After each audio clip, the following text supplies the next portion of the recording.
특활비 관련해서 좀 몇 가지 여쭤볼게요. 그 아까 집행 내역하고 증빙이 필요하다는 것 자체를 별로 동의를 안 하시는 걸로 이해하면 될까요? 말씀하신 게? 내역이나 증빙이 필요하지 않다, 특활비에 대해서는. 내역이 사용 일시, 사용 금액. 그것만 이제 그냥 적어내면 된다? 예, 예. 예. 근데 그 증인, 법원에서 검찰총장, 서울중앙지검장이 쓴 특수활동비, 특정 업무 경비 등의 사용 내역, 이게 이제 아마도 피청구인이 2017년부터 2019년 사이에 검찰총장하고 서울중앙지검장에 재직하던 시기였던 것 같아요. 이 시기에 쓴 특수활동비와 특정 업무 경비 등의 사용 내역과 지출 증빙 자료를 공개하라, 이런 판결을 선고했고요. 대법원 2020도 69728 판결에서 이게 심리불속행으로 확정된 사실 혹시 알고 계신가요? 뭐 그건 잘 모르겠습니다. 그러니까 취지는 특수활동비나 특정 업무 경비에 대해서도 지출 증빙을 요구하면 공개를 해야 된다라는 법원의 판결이 있다는 거죠. 이런 잘 모르셨다는 거죠? 아니 저는 제가 이해하기로는 네. 특정 업무 경비는 다릅니다. 특수활동비만 보면 네. 특수활동비는 아니, 지출 특수활동비에 일시와 대해서도 이렇게 공개하는 판결이 있었는데 그걸 잘 모르신다는 것만 그 확인하면 부분은 제가 모르겠고요. 네네, 우리가 보통 네. 일시하고 금액을 네, 공개하면 그러면 이렇게 좀 비교해서 한번 여쭤볼게요. 이번에 국회 예산안 심사 과정에서 대통령 경호처하고 국세청은 특수활동비와 특정 업무 경비가 집행력이 소명됐기 때문에 여기에 대해서 정부안대로 예산이 확정됐죠. 대통령 경호처. 네, 알고 있습니다. 그렇게요. 그러면 대통령 경호처는 집행 내역이 특수활동비에서 소명이 되는데 대통령 비서실하고 감사원이나 검찰은 왜 소명이 안 되는 걸까요? 왜 국회에서 이런 집행 내역을 따로 소명자를 요구하는 걸까요?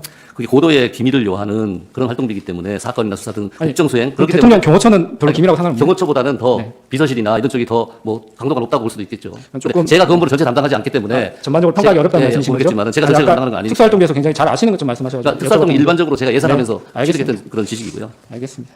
그러면 제가 그 입법권 남용 관련해서 아까 뭐 여러 가지 또 그 거부권 뭐 제2요구권 관련해서 뭐 의견을 좀 말씀해 주셔가지고 근데 혹시 그 이런 기사는 많이 나와서 아실 것 같은데요. 1987년 민주화 이후에 여러 대통령들이 거부권 행사를 했는데 최근을 보면 뭐 이명박 대통령은 한 건, 박근혜 대통령 두 건, 문재인 대통령 한 건이었던 걸로 보이고요. 김대중, 김영삼 대통령은 없었고 노무현 대통령 6건 정도. 근데 지금 피청구인이 25번 제2요구권 행사했거든요. 여기에 대한 사실 왜냐하면 증인이 이 많은 정부에서 다 일하셨잖아요. 정부 정책을 담당했던 사람으로서 이게 이런 25번의 제2요구권 이른바 거부권 행사가 일상적이지 않다는 건 뭐 평범하지 않다는 것에 대해서는 인식하고 계시죠? 그게 역으로 해석을 하면 어떤 말씀인지 알겠어요. 야당이 네. 다수의 야당이 네네. 그 부담이 많은 알겠습니다. 재정 부담이 많이 가는 법안을 네. 발의를 한 거죠. 근데 제가 말씀드린 여러 대통령들은 증인께서 잘 알고 있다시피 여소야대 상황이 얼마든지 반복됐던 정부들이에요. 그럼에도 불구하고 그렇게까지만 그렇게 말씀을 하지 드리고요. 않았습니다. 네.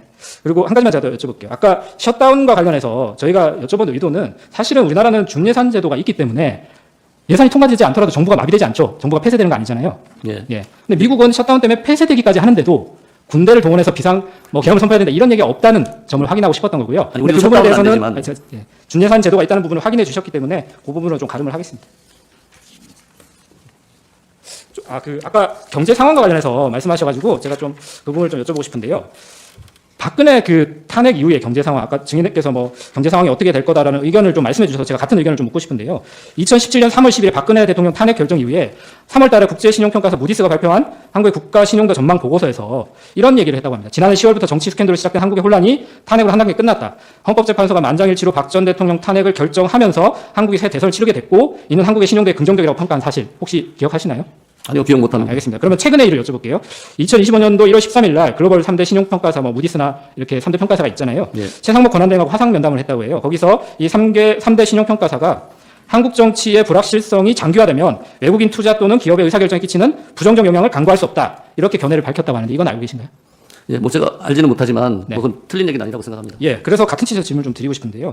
최근에 윤석열 디스카운트 이런 말도 나오는데 경제 전문가 입장에서 현재 진행되는 탄핵 심판이 어쨌든 그 지연되는 것보다 빠른 시기에 헌법재판소가 결정을 내린 것이 좀 경제적 불확실성을 제거해서 외국인 투자나 기업의 의사결정에 끼치는 부정적 영향을 없애는 방향으로 가지 않을까라고 생각이 드는데 어떠신가요?